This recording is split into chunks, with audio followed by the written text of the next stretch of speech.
Alright, so we've all been in that awkward situation where, say you work at a customer service job or something, and you mess up, or say if you work at McDonald's or something, you mess up their order, and you come back and you tell them like, oh, I'm sorry, like we messed up your order, and you explain to them how you messed it up. You know, you say it was an honest mistake, you tell them what happened, and the customer gives you like this fake like smile, and they tell you like, oh, it's okay, blah blah blah, and you turn your back, or they turn their back, they're getting ready to go sit down or eat or whatever, and they start speaking a different language, and it kind of sounds it's mean or something, so it kind of sounds like they're saying something about you, but they're saying it in their language, so you don't know what they're saying, but it's obvious that they're talking about you because maybe they're looking at you or just like, you know, we always get that feeling when someone's talking about you, even though if it's in a different language, right? Have you guys ever like had that?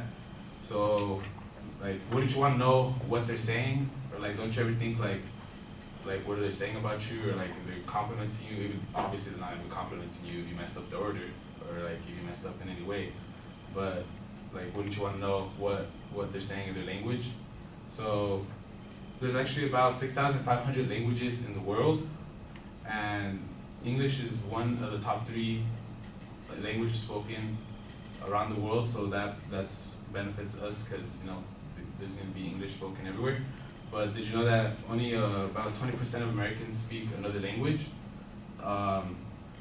So I think we should learn more than just one language.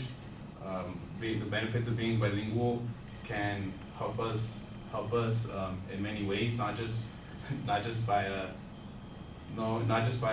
being able to tell what other people talk about us, but they can benefit us in 3 ways that I will be discussing today.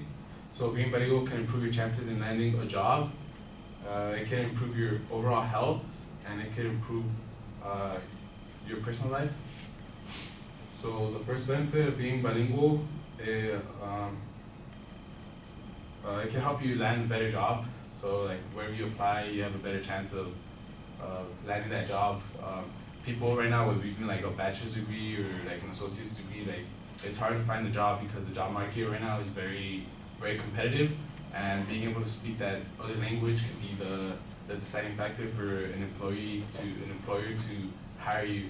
So being able to speak a different language can help you out with that. And in fact, a study by Korn Ferry, it's a management company, they found out that 9 out of 10 headhunters, if you don't know what a headhunter is, they're the people who look for the people to fill in positions in the company.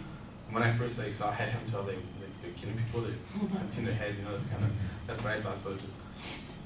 So 9 out of 10 headhunters in Europe and not in America, and you just say that it is important to be bilingual in today's job market to be successful. So not only is it a better chance to land a job, but people who are bilingual or speak a different language get paid more than someone who just speaks one language.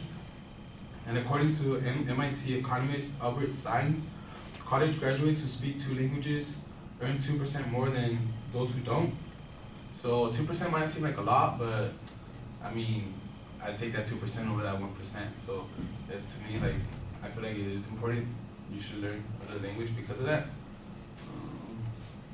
There's another article by MoneyCNN.com that they're saying that translators and interpreters jobs are growing, and nearly 20,000 jobs are expected to be available by 2020.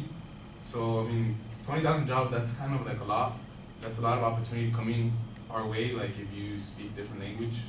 So you should take advantage of that, and you should like try to learn another language. So you know, it's a good job. My second point is being bilingual can help you with your health. In some cases, you know, like it can help you with your health. It can help you with your health in some cases.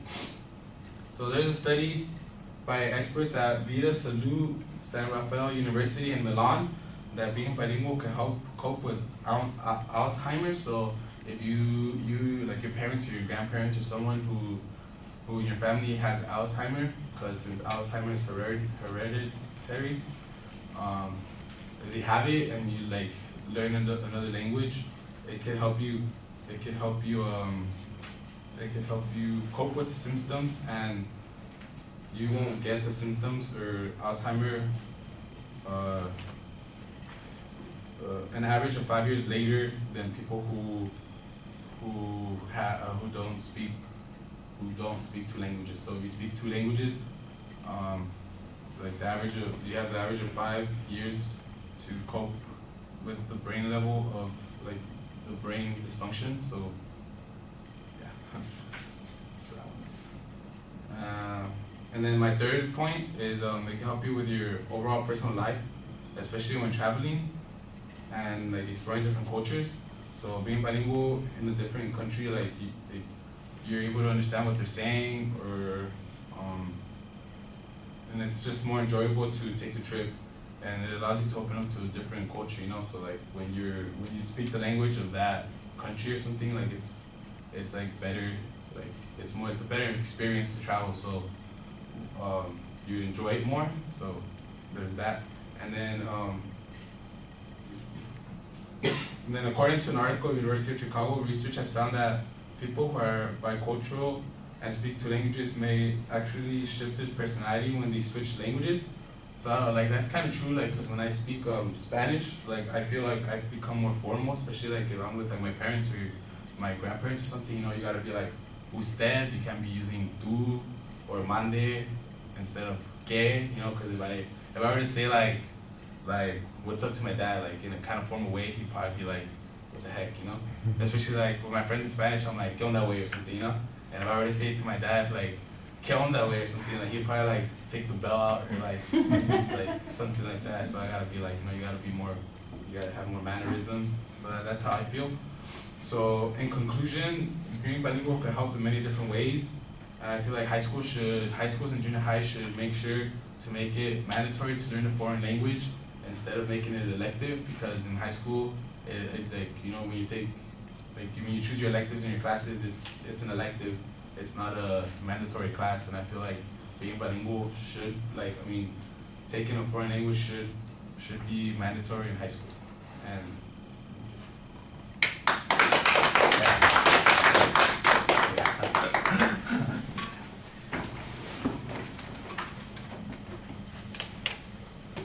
just ran a marathon.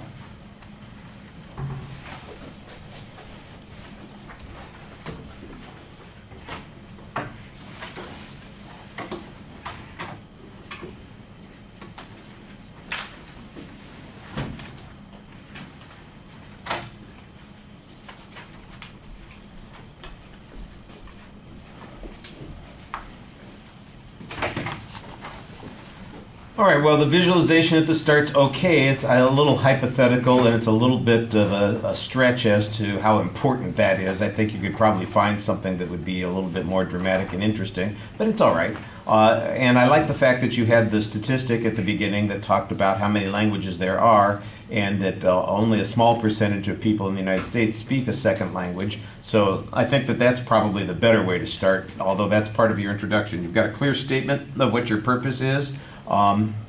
There's an excellent preview of what's coming up, and that's fine. You signpost the first points relatively smoothly, and at that point, you've got some studies. It was kind of funny that you had to explain that you didn't know what a headhunter was. That was okay. That people are looking for this particular skill, I think that's important, and you illustrate that pretty well. The difference in what salary could be, that's okay.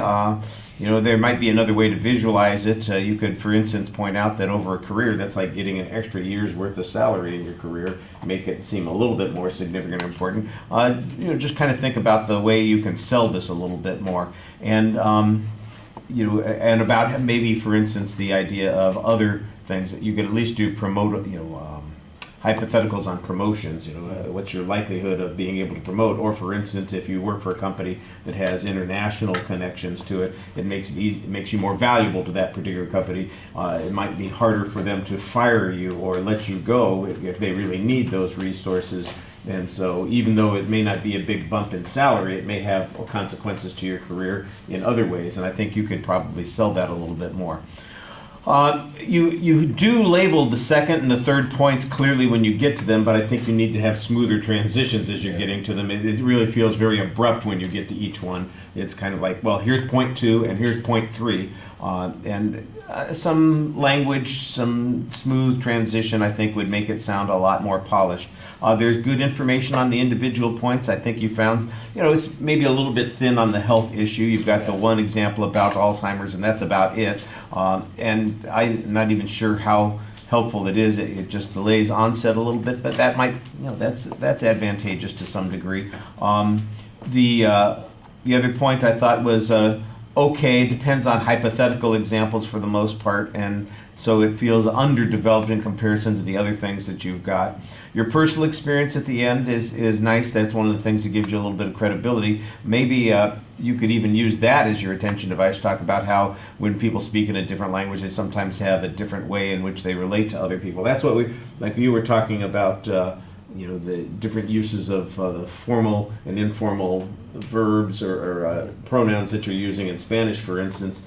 Whenever we talked about the content dimension or the relational dimension of the message, that's an example of that kind of thing that we're talking about. The fact that you are speaking to somebody in a more formal language or a more informal language, that's a reflection of what we've been talking about. So I think you could get a little bit more out of that. The idea that it should be mandatory in high schools, that's a solution that you've got. Are there places that do that, for instance? It might be mandatory in other countries where they do that. You could see whether or not they are more productive, more effective, how much extra cost it is. I think you could develop that argument a little bit more. Presentation issues, your voice is fine, your eye contact's very good. You know what it is that your problem is, right? Swaying? Yep, there it is, back and forth. I'm getting seasick watching you. You just need to... You need to settle. A little bit once in a while is not a big deal, but it's constant. And you're gonna, when you watch your video, you'll see it and you'll go, oh, I can't believe how much I do that, because you do. All right, thank you.